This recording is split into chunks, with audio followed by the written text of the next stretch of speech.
Vamos a continuar nuestro estudio cristológico. Hoy nos toca considerar las perfecciones de la humanidad de nuestro Señor Jesucristo. Como hemos visto ayer, Él tenía naturaleza divina y naturaleza humana. Era perfecto Dios y perfecto hombre. Ambas naturalezas subsistían con el ser único de la persona eterna, de la persona divina del Verbo de Dios. Jesucristo realizaba las operaciones de Dios, Jesucristo realizaba las operaciones humanas. Su alma, por el hecho de estar unida hipostáticamente a la persona del Verbo de Dios, tenía perfecciones que eran sobrenaturales, porque el hecho mismo de estar unido a la persona divina es algo sobrenatural, que no corresponde a la naturaleza humana en cuanto tal. Jesucristo tenía todo aquello que pertenece a la humanidad, tenía una inteligencia, tenía una voluntad. Jesucristo tenía una afectividad, tenía sentidos internos y externos, tenía sus potencias corporales de la vida vegetativa, de la vida sensitiva, se movía, tenía un cuerpo, tenía sensibilidad en este cuerpo, crecía, pero todo esto Él lo tenía de una manera perfectamente correspondiente a la nuestra en cuanto era verdadera naturaleza humana, pero más perfecta que la nuestra en cuanto su naturaleza humana era superior. Santo Tomás explica que Cristo era perfecto hombre, no solamente porque no le faltaba nada de lo que corresponde a la integridad de nuestra naturaleza, sino porque todo lo que tenía, lo tenía de una manera superior, de una manera más perfecta. En primer lugar, sobre todo, Cristo poseía la inteligencia, como vamos a ver, de una manera suprema. Era el hombre más inteligente de siempre, de toda la historia. Jesucristo era el hombre más virtuoso, era el hombre más bueno, no solo considerando que era Dios, sino como hombre. Estaba lleno de toda la perfección que puede moralmente alcanzar un hombre. En la cuestión séptima de la tercera parte de la Suma, se comienzan a tratar estas perfecciones de la humanidad de Cristo en el orden sobrenatural. Suponiendo que Él tenía alma, cuerpo, todas las potencias, se estudian las perfecciones que advenían a su humanidad por el hecho de estar personalmente unida con la naturaleza divina. Cristo tenía, en primer lugar, la gracia de Dios. Hemos visto que la raíz de la gracia es la unión hipostática misma, porque gracia significa unión con Dios. Cristo tenía un conocimiento especial, sobrenatural, que es la raíz de todo conocimiento nuestro sobrenatural. Los medievales llamaban a este conocimiento ciencia. Y Cristo tenía también una potencia especial en su voluntad, radicada en su alma. Entonces, la gracia, la ciencia y la potencia. Estas características eran en él sobrenaturales, pero al mismo tiempo Jesucristo adquirió defectos humanos. como adelantamos ayer, aquellos que no eran incompatibles con su condición de persona divina y que por otra parte eran útiles para nuestra salvación, porque esta salvación está en la finalidad misma de la encarnación. En la cuestión séptima se establece en primer lugar que Cristo tenía la gracia santificante, es decir, la participación de la vida divina.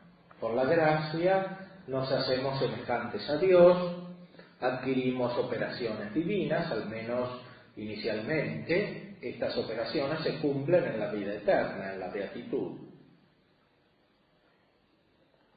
Ahora bien, como veremos, Jesucristo vivía ya en la beatitud, vivía en la plenitud de vida sobrenatural, porque tenía todo aquello que puede alcanzar la naturaleza humana en el orden de la vida divina, siendo Él justamente Dios y estando su humanidad unida hipostáticamente a la persona del Verbo. Por eso en Él no solamente había gracia santificante, que es fruto de la presencia del Espíritu Santo, sino que, como veremos, esta gracia era plena. Lo dice explícitamente el prólogo del Evangelio según San Juan. Lo hemos visto lleno de gracia y de verdad, y de su plenitud hemos recibido todos. Cristo tenía la gracia santificante o gracia habitual por la unión de su alma al Verbo de Dios. El alma de Cristo era aquella más cercana al Verbo de Dios porque estaba unida en la persona, incluso más cercana que los ángeles. El alma de Cristo era la más noble, estaba hecha para alcanzar inmediatamente a Dios por el conocimiento y por el amor, al cual conocimiento y amor iba a conducir a toda la humanidad. Cristo justamente es la cabeza de la humanidad, es mediador entre Dios y los hombres. La mediación de Jesucristo consiste principalmente en la donación de la gracia.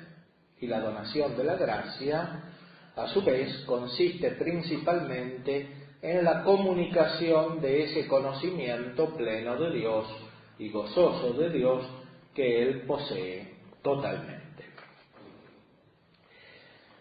A la gracia de Dios como hábito entitativo, es decir, como hábito que perfecciona el alma, siguen las virtudes, que son principios de operación.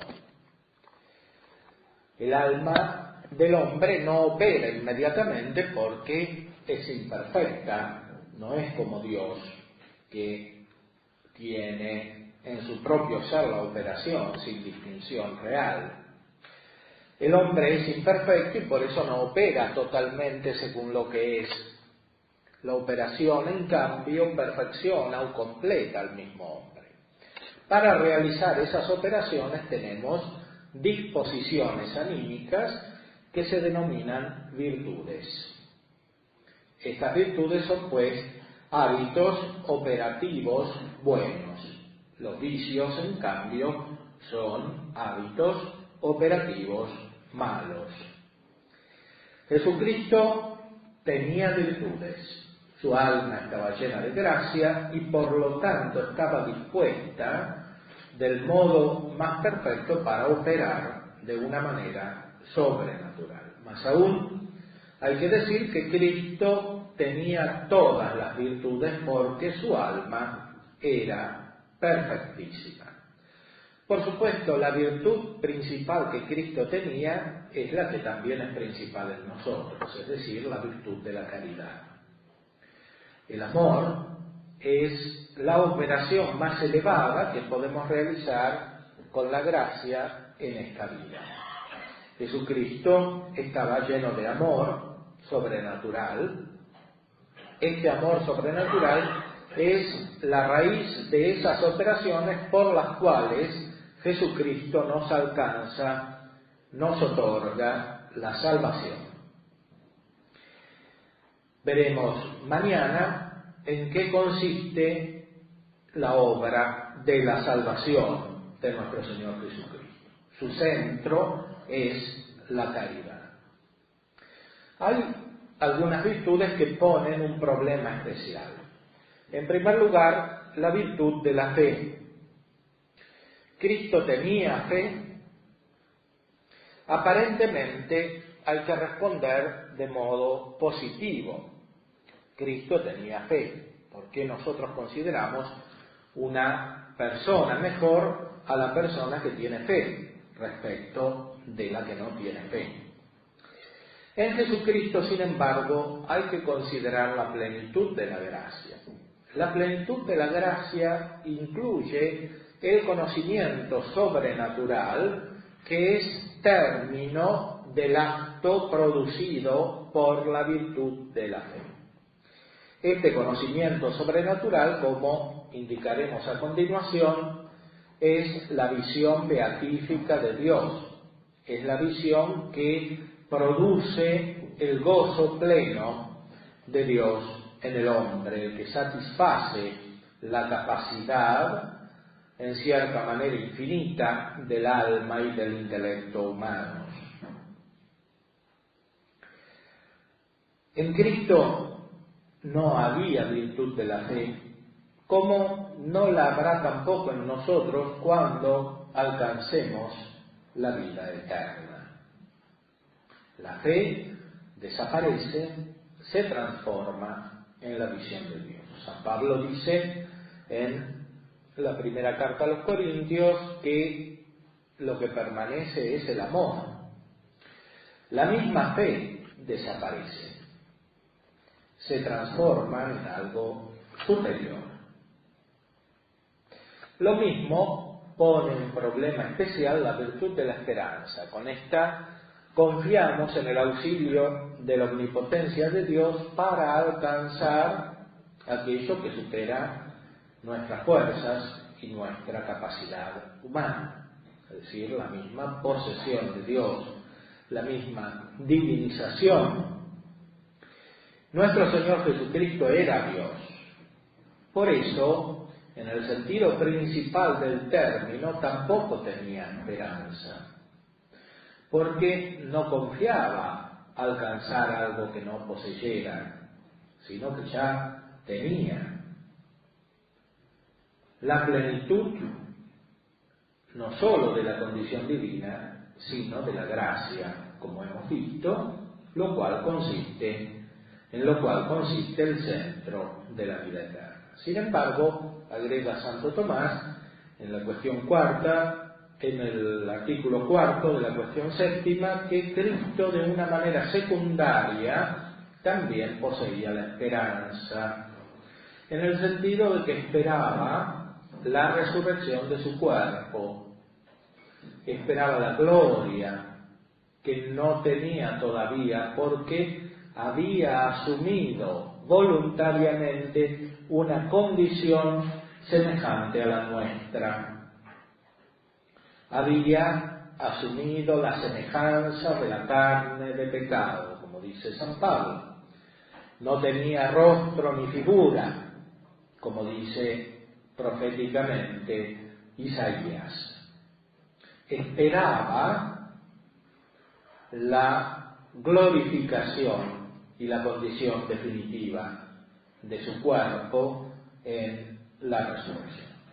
Pero lo principal lo tenía ya, que es el gozo espiritual de Dios producido por la plenitud de la gracia.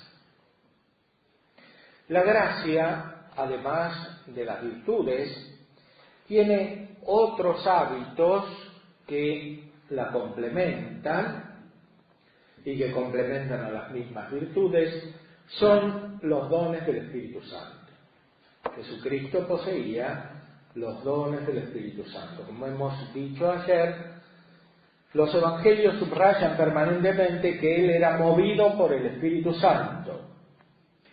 todos los bautizados y todos aquellos que reciben la gracia de Dios de alguna manera poseen los dones del Espíritu Santo.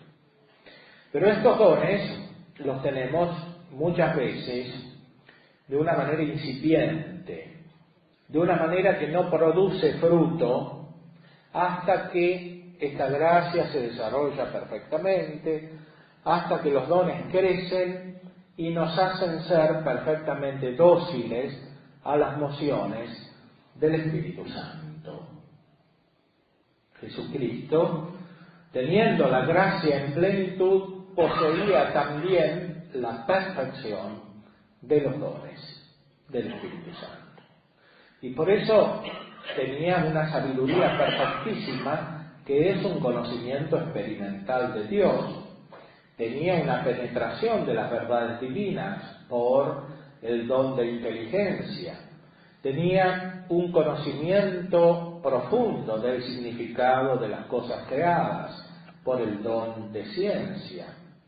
Tenía la capacidad de dar los consejos adecuados a los demás y de gobernar prudentísimamente su vida por el don de consejo.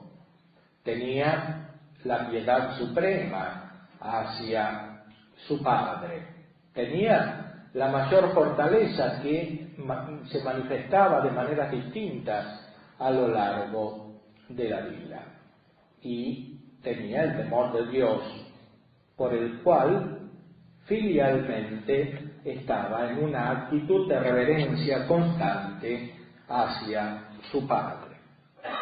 Toda la vida de Cristo era movida por el Espíritu Santo perfectamente. Y así los que imitamos y seguimos a Cristo, también crecientemente en nuestra vida espiritual, somos movidos por el Espíritu Santo.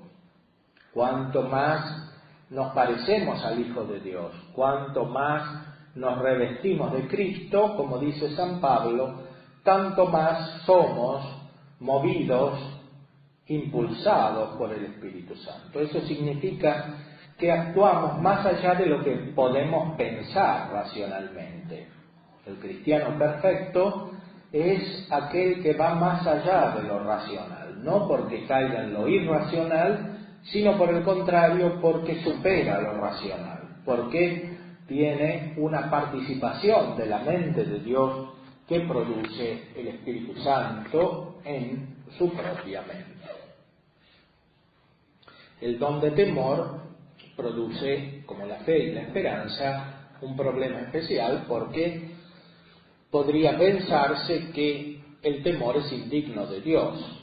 Efectivamente, Cristo no tenía el temor como aquel que huye de un castigo posible o de un mal posible, sino que lo tenía como perfección de reverencia ante el Padre, según lo que hemos indicado. Por otra parte, hay que decir que Cristo poseía las gracias carismáticas. Los carismas son gracias dadas no para la perfección de aquel que las recibe, sino para la perfección de los demás en el cuerpo de la Iglesia, al cual de alguna manera pertenecen todos los hombres, por lo menos en potencia, aunque no todos en acto, como dice poco más adelante Santo Tomás. Por eso Dios distribuye muchas gracias y esas gracias están ordenadas al servicio de los demás. Por supuesto, hay gracias más perfectas. Esas gracias más perfectas son las que corresponden a la gracia santificante y a las virtudes teologales, de las cuales la primera, como dice San Pablo, es la caridad. Cristo, siendo el perfectísimo doctor y salvador de toda la humanidad, la cabeza de todos los hombres, tenía los carismas necesarios para conducir sapiencialmente todos los hombres hacia Dios. En él estaban entonces excelentísimamente todos los carismas, o sea, todas las gracias donadas gratuitamente, incluso el don de la profecía. Él era profeta por excelencia. El profeta es el que ve lejos. Él era profeta sobre todo porque era el revelador de los misterios escondidos en Dios a todos los hombres. De esta revelación depende justamente la salvación. Finalmente hay que decir que en Cristo estaba la plenitud de la gracia. Esta plenitud significa que no puede haber gracia superior a la gracia de Cristo. Más aún, que de la gracia de Cristo deriva toda gracia, sea en los ángeles, sea en los hombres. Plenitud de gracia. Se dice que se posee plenamente lo que se tiene totalmente y perfectamente. La totalidad y la perfección se puede considerar doblemente, en un modo en cuanto a su cantidad intensiva y de otro modo según su virtud. Es decir, Cristo poseía intensivamente el ser de toda la gracia. Y por otra parte, Cristo poseía virtualmente toda la gracia porque la tenía de modo tal que se podía ejercitar de todas las maneras posibles.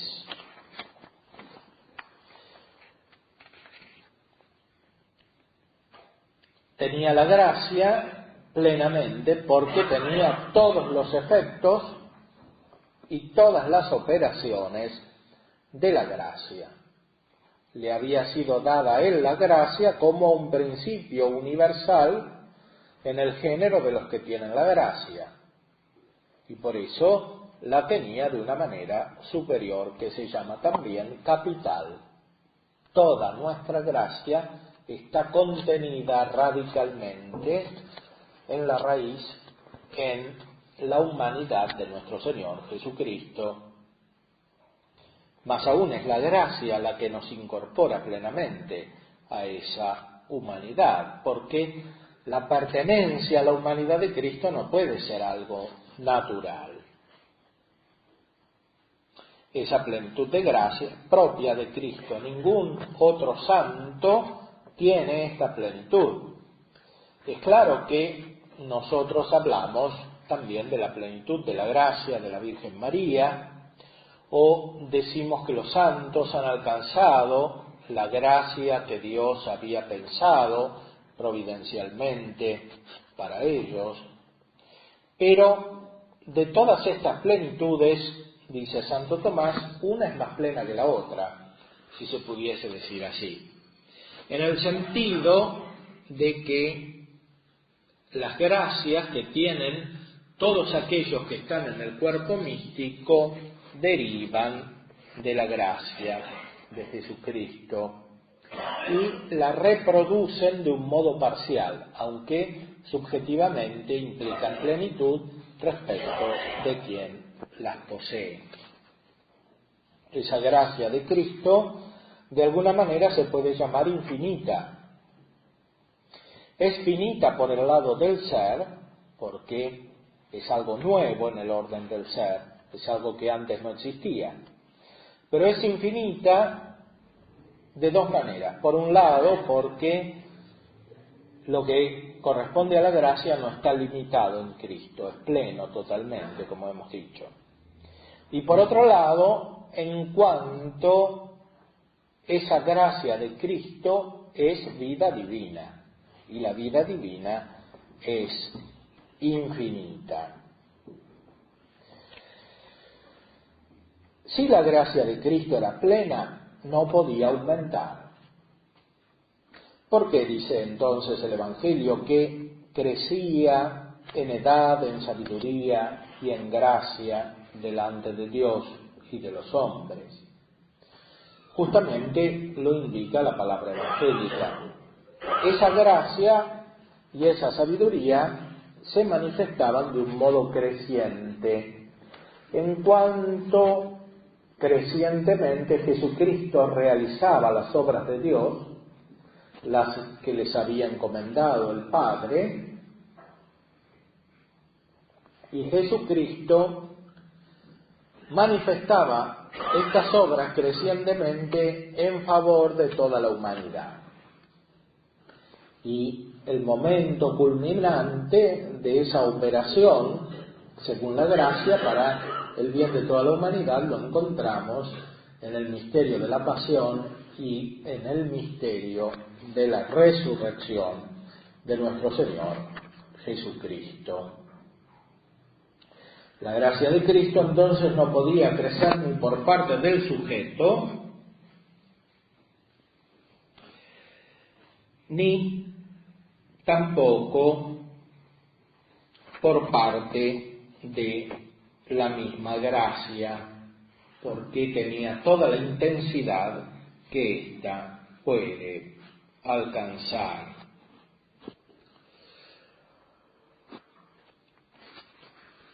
Encontramos en la cuestión séptima un último artículo que es muy profundo acerca de la gracia habitual de Cristo, que sigue a la gracia de unión. La gracia santificante como fruto de la presencia y de la acción del Espíritu Santo sigue a la gracia de unión, que es la gracia personal de Cristo, porque la unión es unión en la persona, y en la humanidad implica una relación especial con la persona del Verbo. Esa persona es siempre origen del Espíritu Santo. De esta manera, la gracia, que es la unión misma con la persona divina, tiene como consecuencia la santidad plena de su alma y de toda su humanidad. La gracia habitual, que es la gracia que atribuimos al Espíritu Santo, sigue entonces a la gracia de unión. Ahora bien, esta gracia de Cristo, Él la asume junto con la humanidad para ser principio de gratificación de todos los hombres. La humanidad recibe la gracia de Cristo. De su plenitud hemos recibido todos, y gracia por gracia, dice el prólogo del Evangelio de San Juan, Charis Sancti Charitos, que quiere decir que cuanto más gracia tenemos, más nos disponemos, o más nos dispone Dios para recibir nuevas gracias.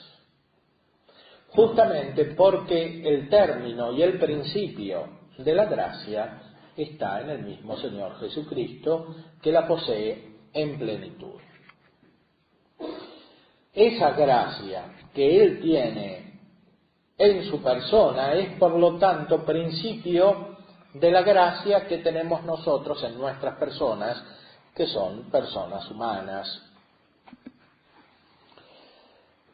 Hay que decir, señala en la cuestión octava, artículo primero, que así como toda la Iglesia se dice un cuerpo místico, por semejanza al cuerpo natural del hombre, que según los distintos miembros tiene distintos actos, como dice el apóstol en la carta a los Romanos y en la carta a los Corintios primera, así Cristo se dice cabeza de la Iglesia por semejanza a la cabeza humana. La cabeza humana es principio de orden, es principio de perfección y es principio de fuerza.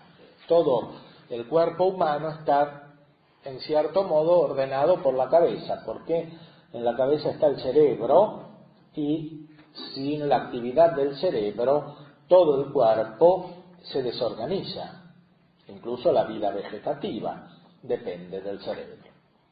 En la cabeza está la perfección, porque los sentidos principales del hombre están en la cabeza, sobre todo el sentido de la vista y el del oído. Y además, estos sentidos permiten el ejercicio de la actividad intelectual, que es la más perfecta. Por otro lado, en la cabeza está la fuerza, porque todo el cuerpo es ordenado en su operación, es gobernado por la cabeza. Todo eso, por supuesto, es un símbolo. Es símbolo de lo que le compete a Cristo espiritualmente. Porque Él, según su cercanía a Dios, tiene la gracia más alta y primera, aunque no sea temporalmente, porque incluso los hombres anteriores a Cristo recibieron la gracia de Él. Además, tiene la perfección en cuanto a la plenitud de todas las gracias. Y tiene la virtud o el poder de influir la gracia en todos los miembros de su cuerpo. Y por eso decimos que Cristo es cabeza de la Iglesia. O, como dice San Pablo en la carta a los Efesios, cabeza del cuerpo. Ese cuerpo se puede llamar también cuerpo místico. San Pablo no dice cuerpo místico, dice simplemente cuerpo. En la historia de la teología se agregó esta palabra, cuerpo místico, como en el título de la encíclica de Pío XII, porque el cuerpo místico significa el cuerpo misterioso, secreto o escondido de Cristo. Es decir, aquel cuerpo que no es inmediatamente accesible a los sentidos y ni siquiera es accesible a la inteligencia. De hecho, vemos que los que no tienen fe no entienden a la Iglesia, porque para entender a la Iglesia no es suficiente la razón, aunque eventualmente funcionará bien. Para captar la realidad de la Iglesia es necesaria la fe. Ahora bien, el cuerpo de Cristo místico, escondido, secreto, es accesible solamente por la fe. Pero eso no significa que Cristo sea cabeza solamente de las almas, sino también de los cuerpos. Es lo que subraya el artículo 2. Jesucristo es cabeza, sea de las almas, sea de los cuerpos. Los protestantes tienden a considerar el cuerpo místico de Cristo como una iglesia invisible. Es decir, Cristo sería cabeza de una multitud que está unida solo espiritualmente y que no tiene una conexión externa. La concepción católica es, en cambio, que Cristo es cabeza de todo el hombre y de todos los hombres, y por eso abarca el conjunto de la humanidad, y abarca la parte corporal del hombre y abarca la manifestación social de la vida humana, que tiene también un aspecto externo. Por eso la sociedad debe ser configurada a partir de Cristo, que es cabeza de la Iglesia y por lo tanto cabeza de toda la humanidad, de todos los hombres. No solamente cabeza de aquellos que están explícita y actualmente unidos a Él, sino cabeza de todos los hombres, porque todos los hombres están llamados a esta perfección, que es derivar su vida de la vida divina de Cristo. Por eso hay que decir claramente que Cristo es cabeza de los cuerpos. Como dice San Pablo en la carta a los Filipenses, reformará el cuerpo de nuestra humildad, configurado al cuerpo de su claridad. Justamente El hecho de que Cristo es cabeza de los cuerpos tiene su consecuencia primera en la resurrección.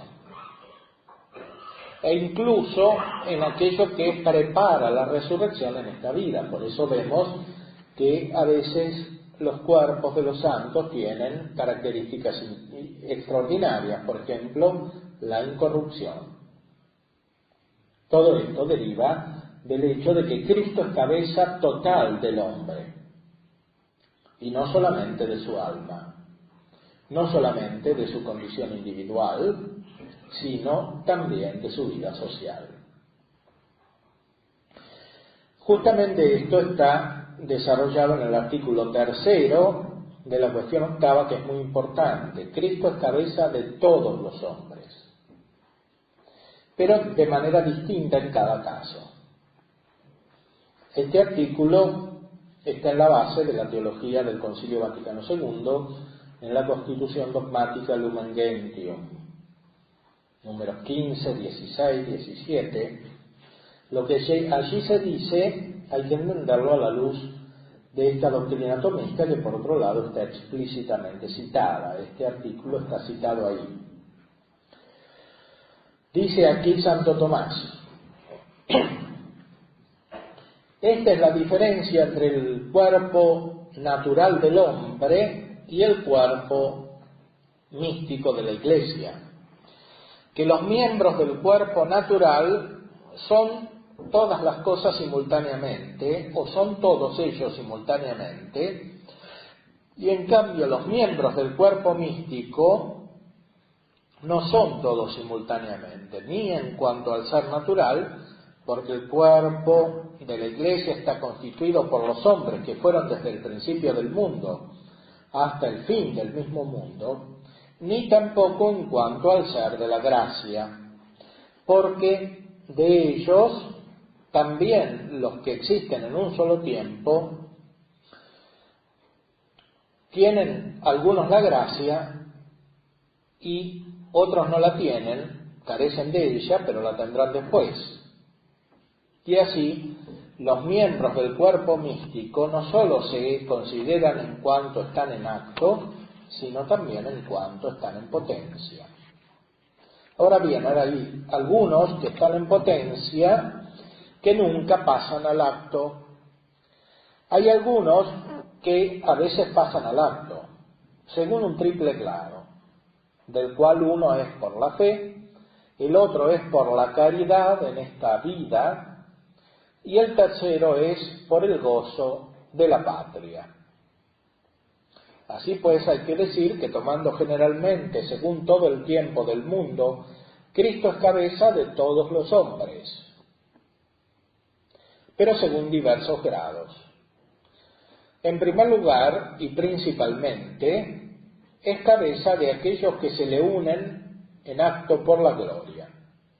En segundo lugar, de aquellos que se le unen por la caridad.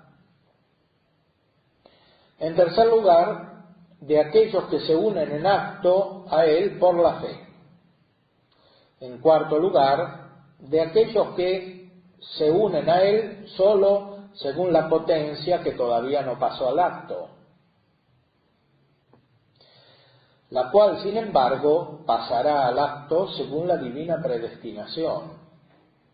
En quinto lugar, de aquellos que le están unidos solo en potencia, que nunca pasará al acto, como los hombres que viven en este mundo, pero que no están predestinados, los cuales, cuando salen de este mundo, totalmente dejan de ser miembros de Cristo, porque ya no están más siquiera en potencia para ser unidos a Cristo.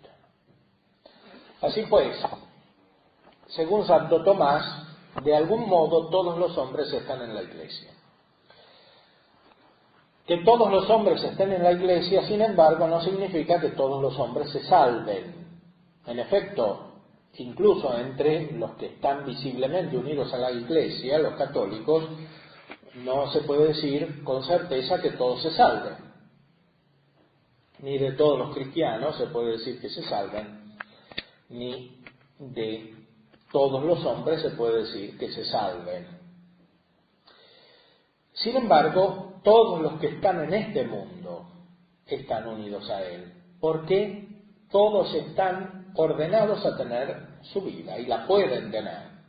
Como dice también el Concilio Vaticano II, que hay que sostener que el Espíritu Santo ofrece a todos la posibilidad de unirse al misterio pascual de la muerte y la resurrección de Cristo, que salvan a los hombres. Ahora bien, la posibilidad no es lo mismo que la actualidad. Esa actualidad es misteriosa. Nosotros no conocemos plenamente la totalidad de los que están unidos a Cristo en acto. Sabemos que son muchos. Por lo pronto, todos los santos canonizados por la Iglesia están con certeza unidos a Cristo en la vida eterna.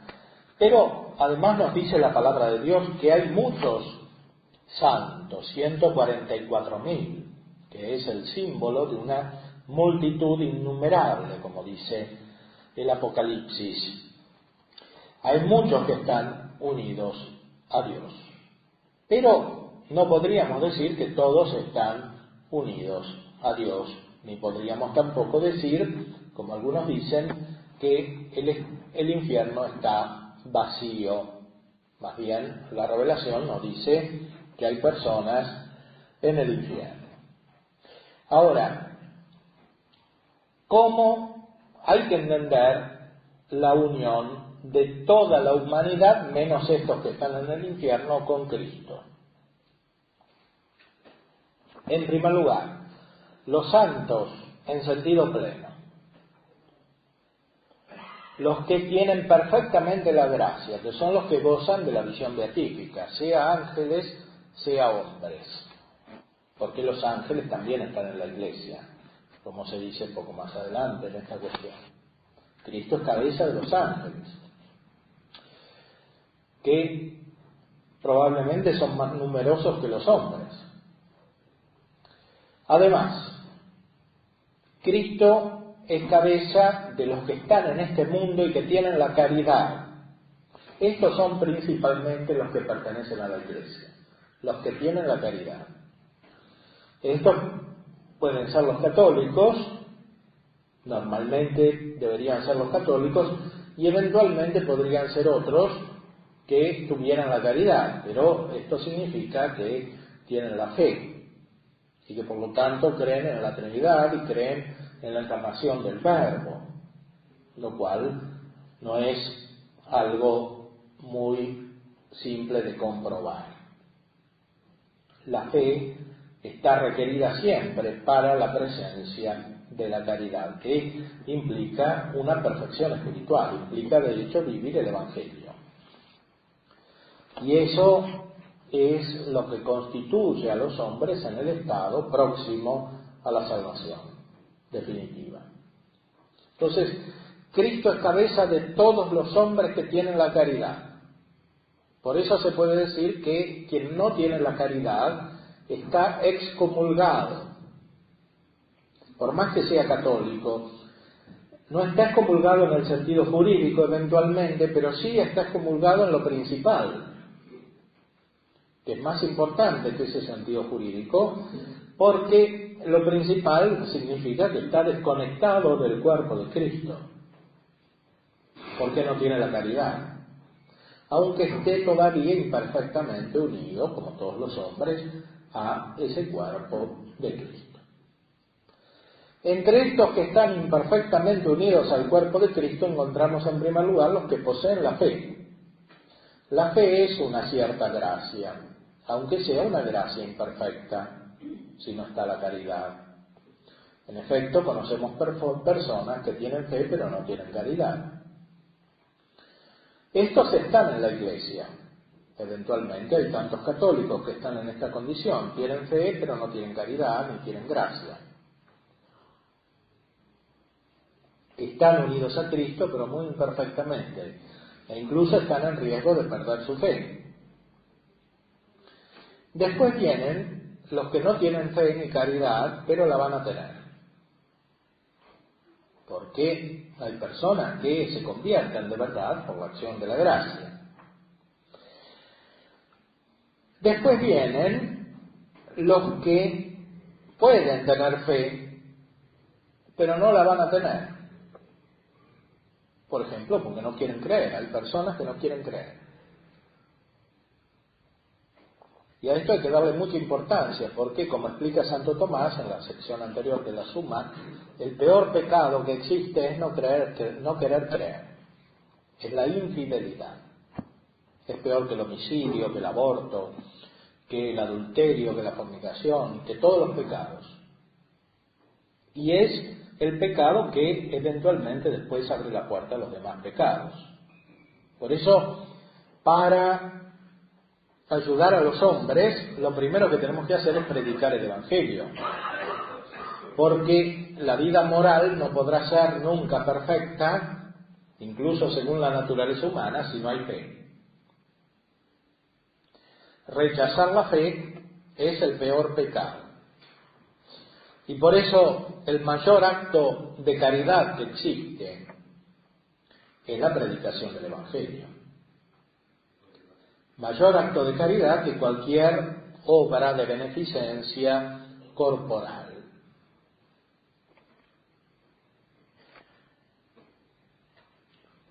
Después de estos que no tienen fe, vienen los que no están de ninguna manera unidos a Cristo, que son los que están en el infierno.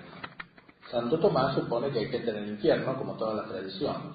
Solamente desde hace 20, 30 años se cree que no hay gente en el infierno. Pero todos los santos pensaban esto. Cristo es cabeza de los ángeles.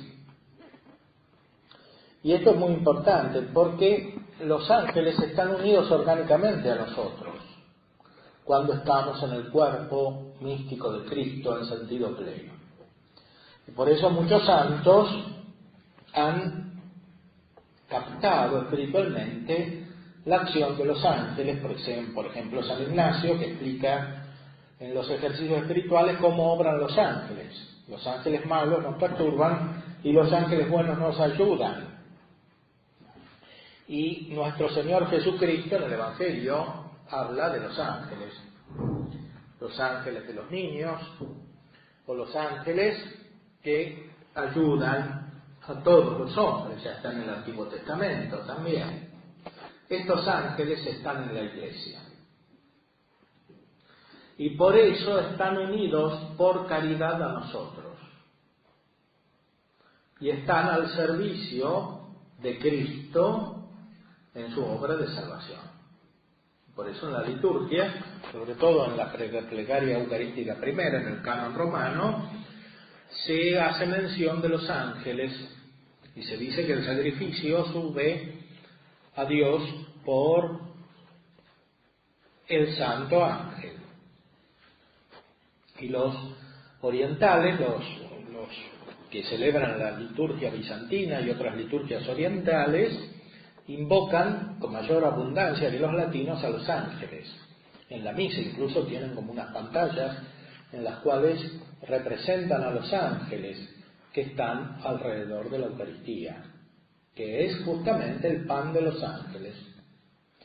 Porque la Eucaristía en sentido principal la reciben los ángeles contemplando al Verbo de Dios. Como explica Santo Tomás más adelante. Lo principal de la Eucaristía es la contemplación de Cristo. Nosotros recibimos corporalmente la Eucaristía en orden a esa contemplación, que es espiritual, y que ya tienen los ángeles. E incluso dice Santo Tomás que nuestra Eucaristía es una participación de esa comunión espiritual que tienen los ángeles. Así pues, hay que decir que la gracia de Cristo es la gracia por la cual se forma todo el cuerpo de la Iglesia. Es su gracia singular y es gracia que se difunde a todo el cuerpo formado por una muchedumbre de ángeles y de hombres. Más adelante encontramos el estudio de la ciencia de Cristo. Por supuesto, Cristo tiene inteligencia humana, como nosotros. Esa inteligencia humana funciona como la nuestra a partir del conocimiento sensitivo. Por eso se llama ciencia experimental, porque requiere experiencia, requiere el uso de los sentidos. Cristo tenía esta ciencia, y con esa ciencia crecía como crecemos nosotros, pero crecía de una manera más perfecta que nosotros. Es decir, tenía cada vez nuevos conceptos de las cosas, así como tenía nuevas experiencias sensibles. Pero esa no era la condición superior de la inteligencia de Cristo. Por el hecho de que Él tenía la gracia en plenitud, su inteligencia estaba definitivamente perfeccionada desde el principio de la encarnación. Por supuesto, Cristo tenía la ciencia divina, y esta es la misma ciencia de Dios, conocía absolutamente todo exhaustivamente y en todo momento de su vida. No podía dejar de tener la inteligencia divina, porque esto es absurdo, sería pensar que Cristo dejaba de ser Dios. Pero esta ciencia divina corresponde a su naturaleza divina. Tenía además la ciencia humana. La ciencia humana es la ciencia experimental, como la nuestra. Esta ciencia es natural, no requiere la gracia. Pero además tenía la ciencia humana llamada visión beatífica, que deriva de la plenitud de gracia. Si Cristo tenía la plenitud de gracia, como hay que creer, y está literalmente revelado en los Evangelios, no se puede dejar de afirmar, con Santo Tomás y con la tradición, no es solo Santo Tomás, por supuesto, el que dice esto, que Cristo tenía la visión beatífica. Esto hay que afirmarlo no solo en razón de la plenitud de la gracia, sino también en razón de que la obra de la salvación que Cristo ejercita en este mundo consiste principalmente en la comunicación de su visión beatífica. Que Cristo nos lleva a la salvación significa que Cristo nos comunica lo que ya posee. Y lo que ya posee es el conocimiento humano pleno de Dios. La visión cara a cara de Dios. Y la conciencia que sigue a esta visión cara a cara de Dios. Este conocimiento se designa con los términos de visión beatífica, porque es una visión que hace beatos, es decir, que hace felices. Cristo era perfectamente feliz, y esto hay que afirmarlo desde el principio de su concepción humana hasta su muerte o su pasión, y después, por supuesto, su resurrección. Siempre Cristo tuvo la visión beatífica. No podía no tenerla, en cuanto la visión beatífica es inseparable de la plenitud de gracia. Y muy especialmente en el momento de la pasión, Cristo nos salvaba comunicándonos su visión beatífica. Aquí también hay que distinguir la concepción católica de la concepción protestante. Los protestantes tienden a concebir la pasión de Cristo y la resurrección de Cristo como parte de un proceso.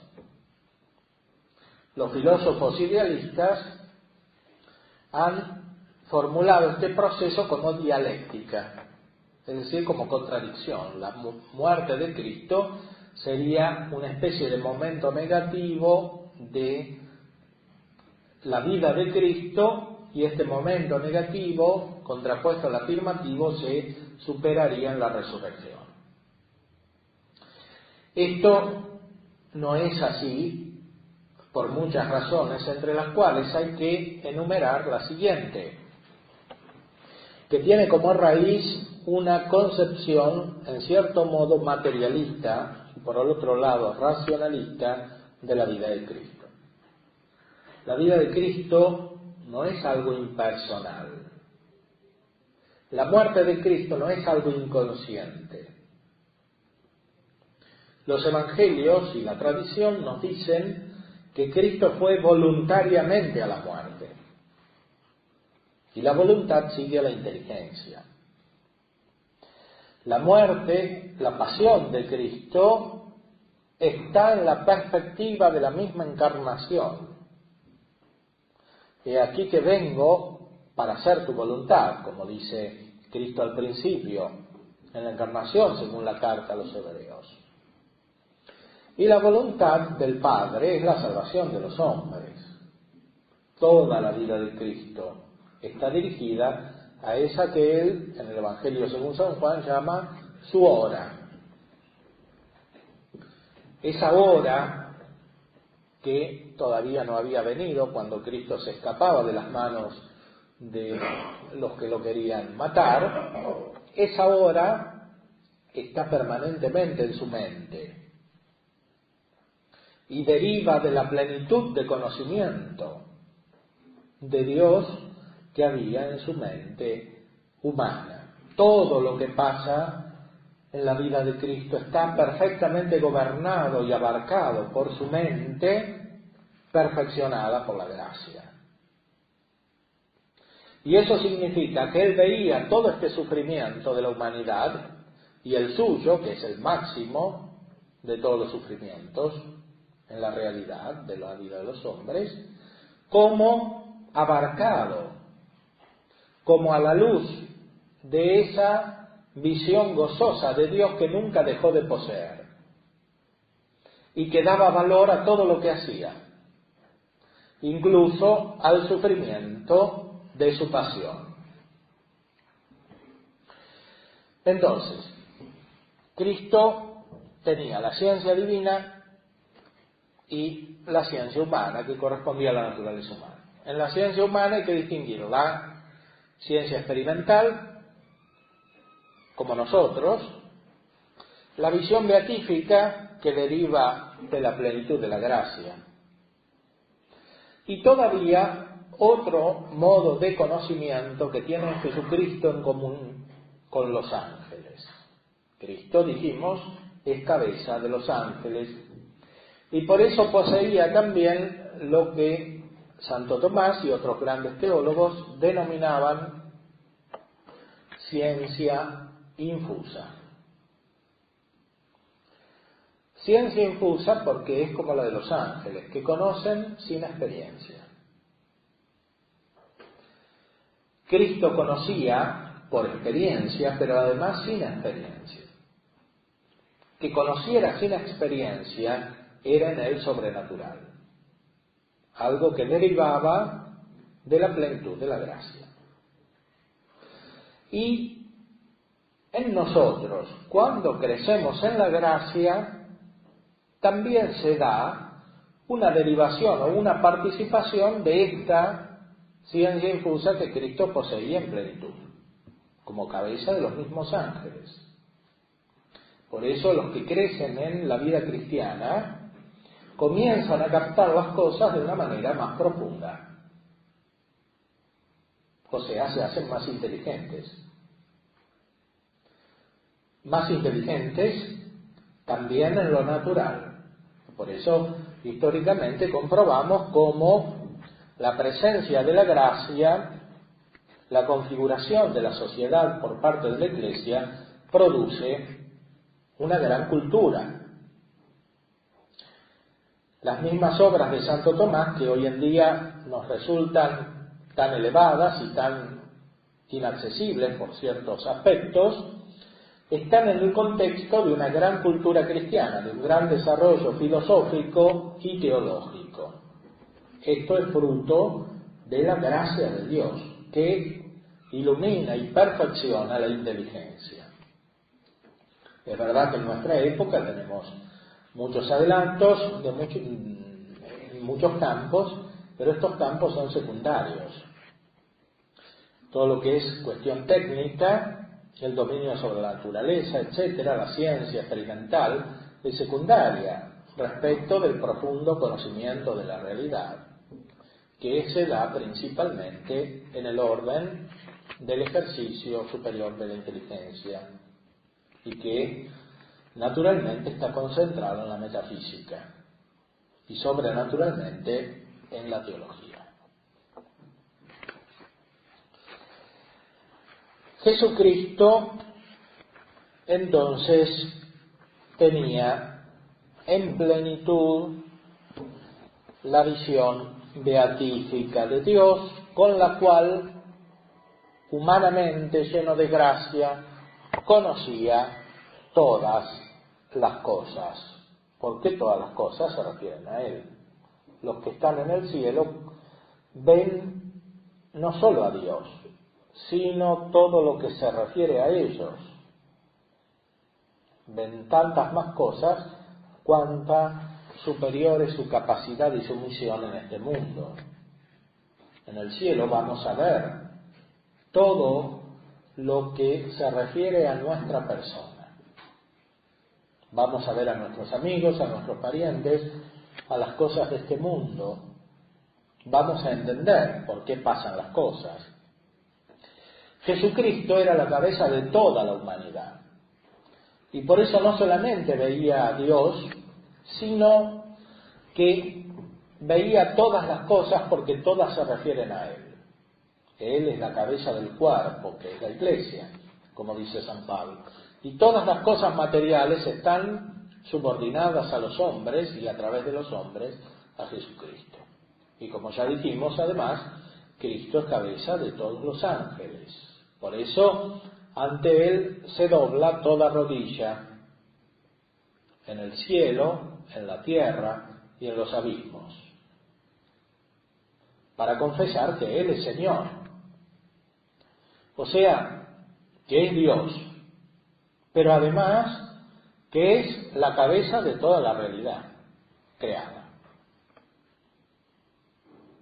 Por eso dice San Pablo que el designio del Padre es el de recapitular todas las cosas en Cristo, en la carta a los Efesios, al principio. Hacer que todas las cosas tengan a Cristo por cabeza. Kefalé en griego. El texto usa un verbo que introduce la cabeza adentro del verbo. Hacer que todo tenga a Cristo por cabeza. Siendo Cristo cabeza de la Iglesia, es cabeza de toda la realidad.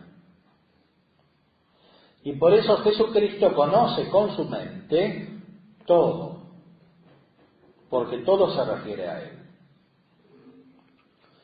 Y eso lo conocía también en este mundo. Por eso decimos que la vida de Cristo es salvadora.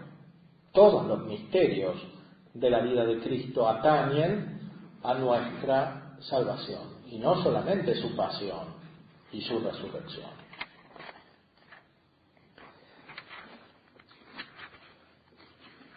Encontramos, además de la ciencia, como hemos dicho anteriormente, la potencia. La potencia, que no es lo mismo que la omnipotencia. Cristo, según la naturaleza divina, era omnipotente, porque era Dios, podía todo, era el creador de todas las cosas. Pero, según su naturaleza humana, elevada por la gracia, tenía un poder especial. Con ese poder no podía crear, porque crear es propio solamente de Dios.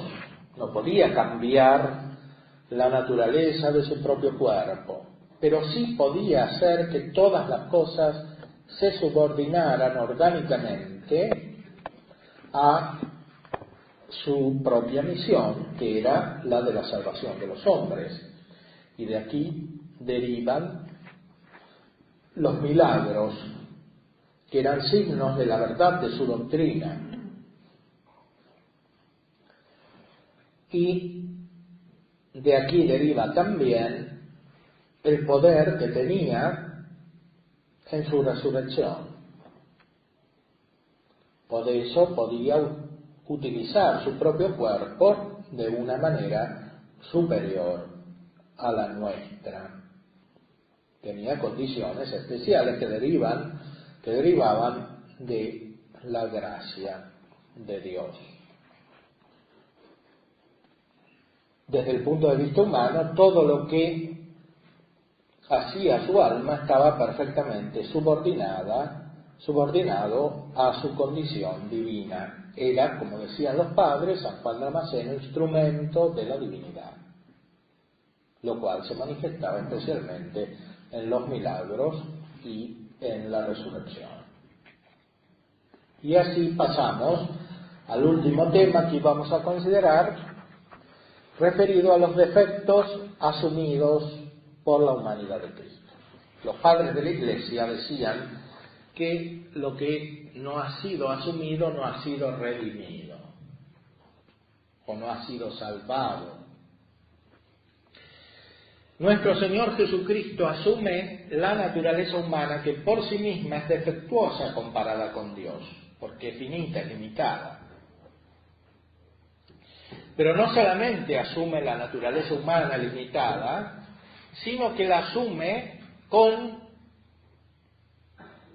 limitaciones agregadas que derivan de la pérdida de la justicia original, es decir, de esa gracia que Dios había otorgado a Adán como cabeza de la humanidad y que él perdió para sí y para la humanidad en el pecado original. Jesucristo entonces asumió la naturaleza humana con defectos del cuerpo y con defectos del alma. Esto está tratado en las cuestiones 14 y 15.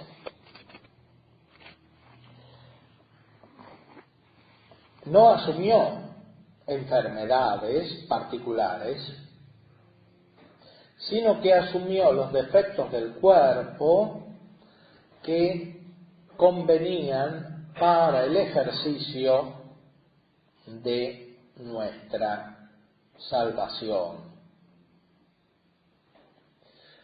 Fue conveniente, en cuanto al fin de la encarnación, que tales penalidades las recibiera en nuestra carne en lugar nuestro, según aquello de Isaías. Verdaderamente tomó sobre sí nuestras debilidades. De esta manera también se encendió la fe en la encarnación. Creemos que realmente es hombre, es verdadero hombre, y por eso no tomó una carne aparente, como decían algunos herejes de los primeros siglos, sino una carne real. Por otra parte, nos dio ejemplo de virtud, nos dio ejemplo de conducta, asumiendo un verdadero cuerpo sujeto a nuestras debilidades. La lógica que subyace a esta explicación está aplicada a todo el orden de la salvación estudiado en la cristología. Y es la siguiente: Cristo, siendo hombre perfecto, asume todo lo que es humano y le da un significado nuevo, es decir, lo perfecciona. Cuando Cristo asume nuestras debilidades, en la persona que es una totalidad, les hace tener un significado nuevo a esas debilidades. Es decir, saca fuerza de la debilidad, o hace manifestar la fuerza en la debilidad, que es lo que dice San Pablo respecto de sí mismo, él lo experimenta en sí. Cuando soy débil, entonces soy fuerte. ¿Por qué? Porque San Pablo vivía unido a Cristo. Vivo yo, pero no vivo yo. Es Cristo que vive en mí. San Pablo, de una manera derivada, por la misma gracia que recibía de Cristo, experimentaba en él lo que perfectísimamente Jesucristo realizaba en su persona. Él transformaba los defectos de nuestra humanidad, incluyendo las penalidades de la carne, en algo superior, en algo que está por encima de aquello que hubiésemos podido tener de no haber adquirido tales penalidades. Lo mismo hay que decir respecto de la pobreza. Cristo era pobre. Cristo fue pobre para llenarnos de su riqueza, nos dice San Pablo, que es una riqueza de otro orden que está en cierta manera posibilitada por esa pobreza. Porque Jesucristo no es solamente el creador del mundo, el que saca las cosas de la nada. Crear es poner el ser cuando no hay nada, cuando nada es presupuesto. Cristo es aquel que, como dice San Agustín, saca el bien del mal, lo cual requiere un ejercicio todavía superior del poder divino. Como dice San Agustín, citado en la primera parte de la Suma, cuando se habla de la existencia de Dios, contra la cual está siempre la objeción de la presencia del mal. Dios no permitiría que hubiese mal si no fuera tan omnipotente y bueno como para sacar bien del mal, dice San Agustín, citado por Santo Tomás. Y así hay que razonar acerca de los defectos del cuerpo y del alma asumidos por Cristo. Estos defectos efectivamente los asumió, dice Santo Tomás, no los contrajo, es decir, no los recibió por herencia. Ya su madre era inmaculada, no tenía pecado original, el pecado que viene de Adán. Él no tenía pecado original. No recibió la naturaleza humana con los defectos que corresponden al pecado original. Él asumió voluntariamente los defectos. Eso significa para Santo Tomás que si Cristo no hubiese querido voluntariamente, determinadamente asumir esos defectos, hubiera sido siempre glorioso, como lo es después de la resurrección. Si Cristo no es glorioso durante su vida mortal es porque quiso no ser glorioso, que es lo que dice San Pablo en la carta a los Filipenses, en el capítulo 2,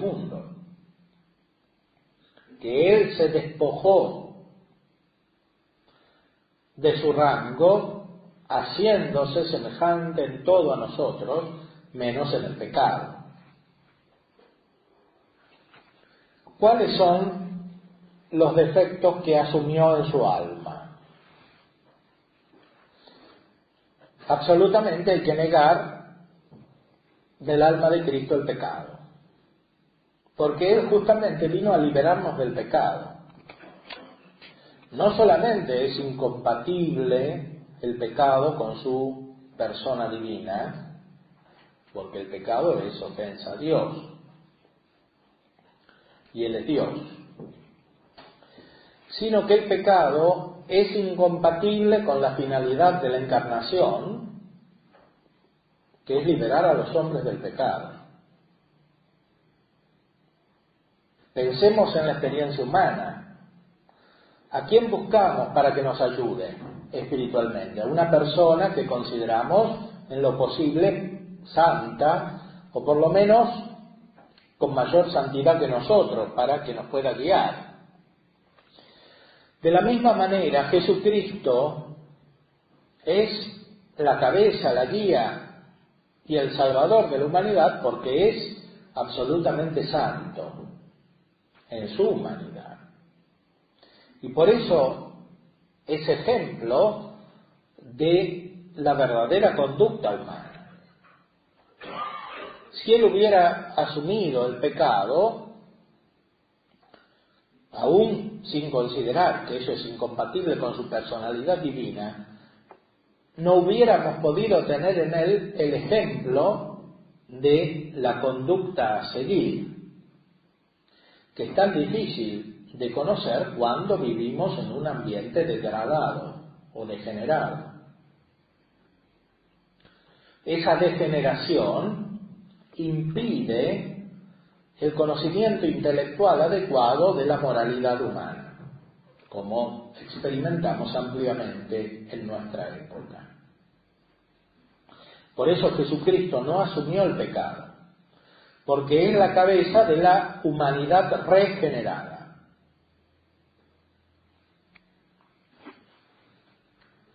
Cristo asumió nuestros defectos para satisfacer por nosotros y para comprobar la verdad de la naturaleza humana y darnos ejemplo de virtud.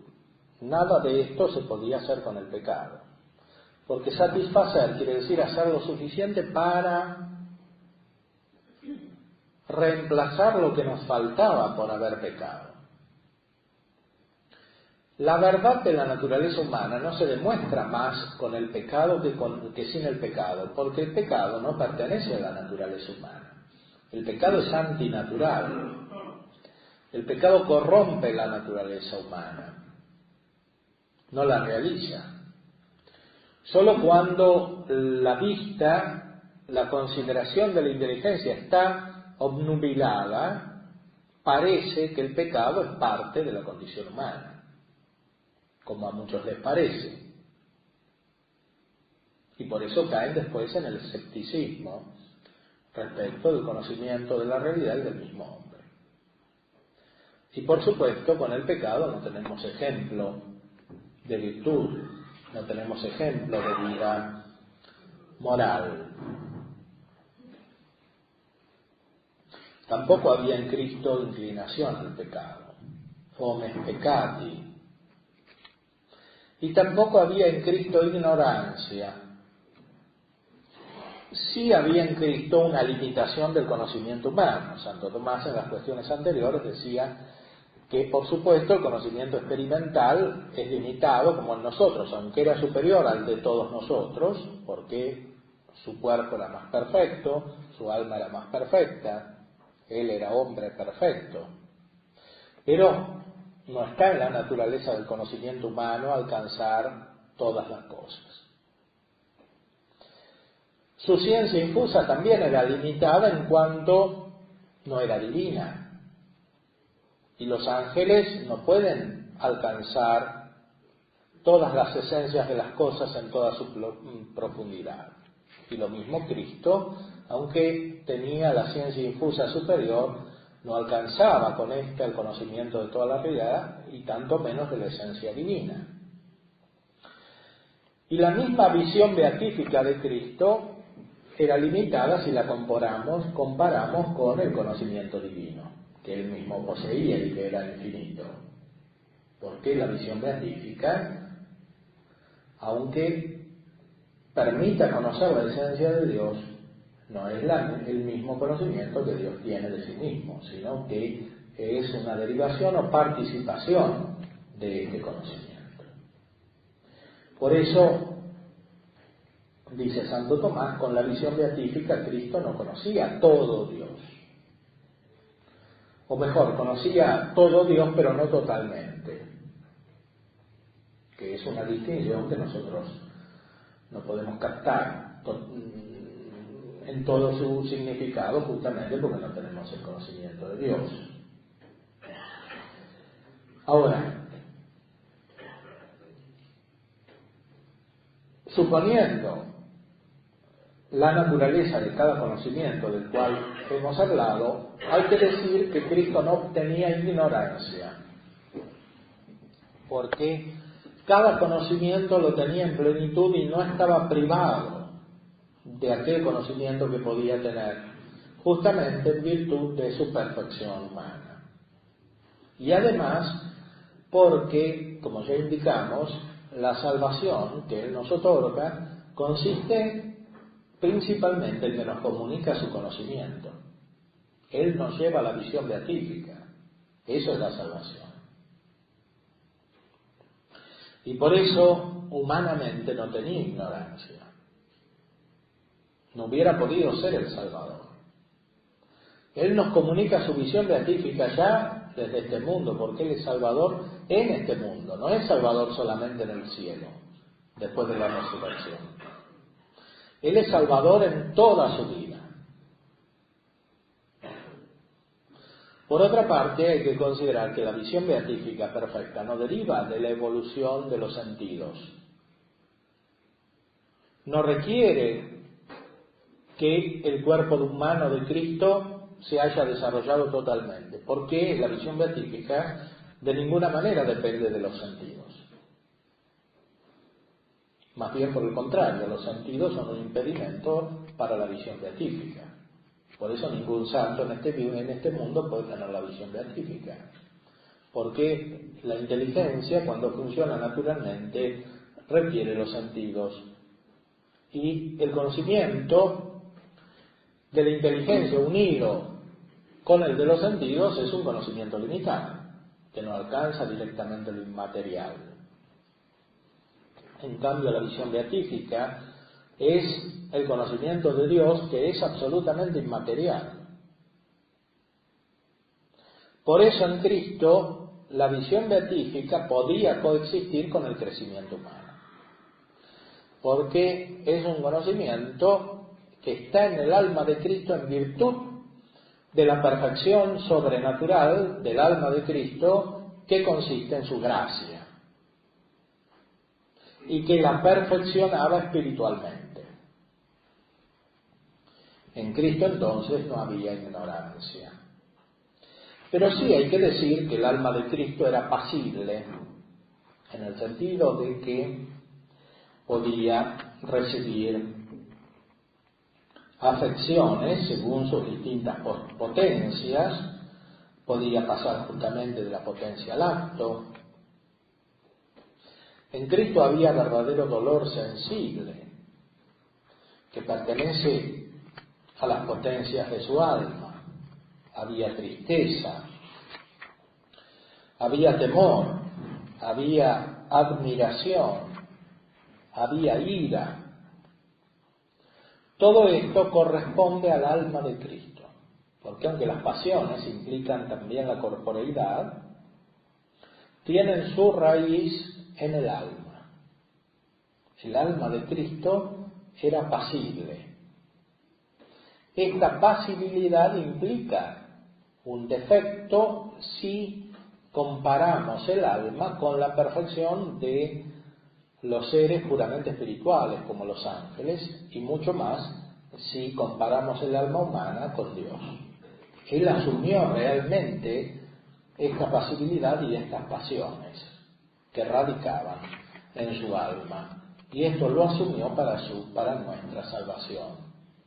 De manera tal que hay que decir que el alma de Cristo era al mismo tiempo, termina Santo Tomás la cuestión 15, artículo 10, el alma de Cristo era al mismo tiempo guiadora y comprehensora. Es decir, veía la esencia de Dios, gozaba plenamente de Dios y caminaba por este mundo.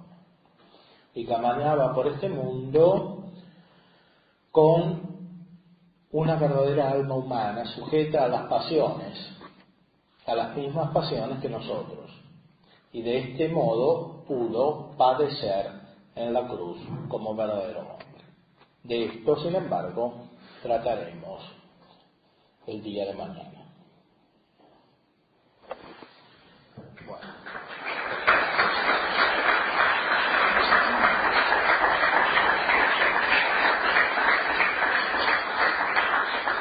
Bueno, ¿Alguna breve pregunta?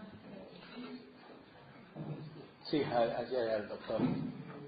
¿Cómo queda esto de la gracia creada y la gracia increada, la gracia de unión y la gracia de santificación de Cristo?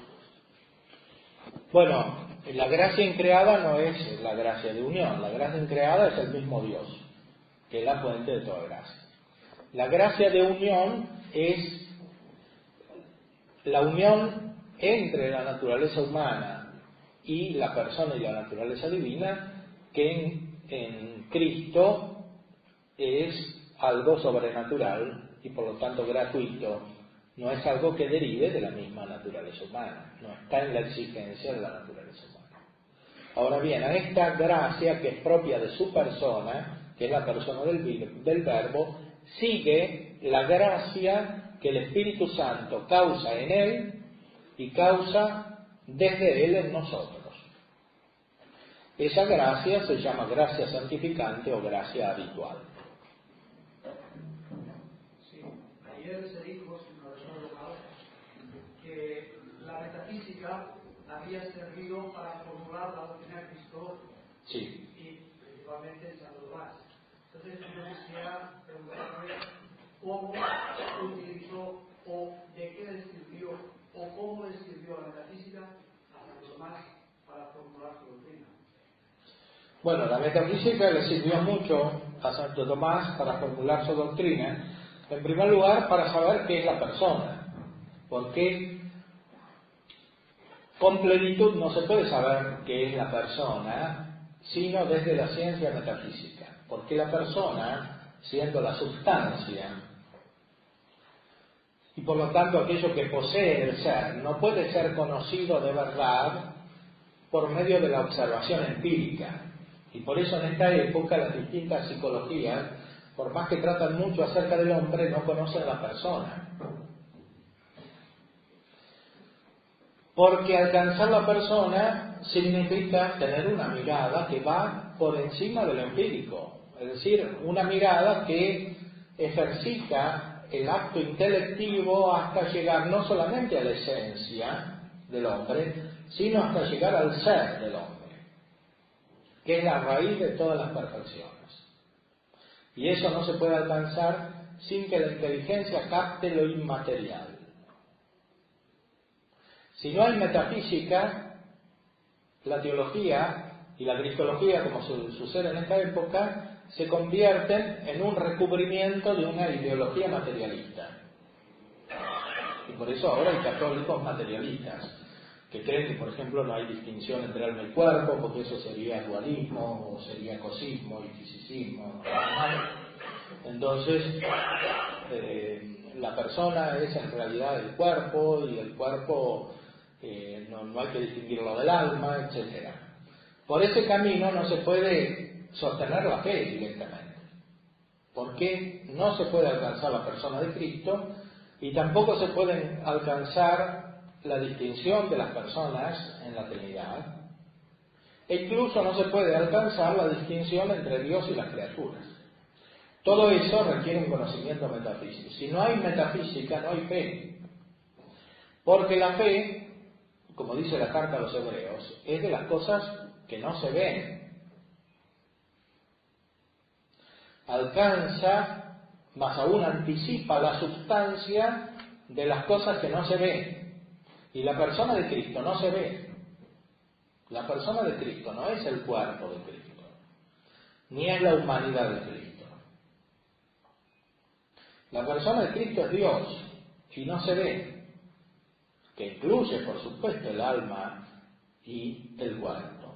Pero no se puede identificar la persona de Cristo con el alma y con el cuerpo, y tanto menos con el cuerpo solo, como hacen muchos ahora.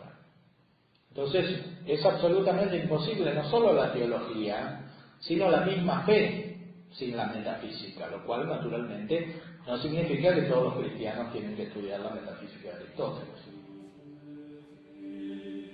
pero tienen que ser metafísicos.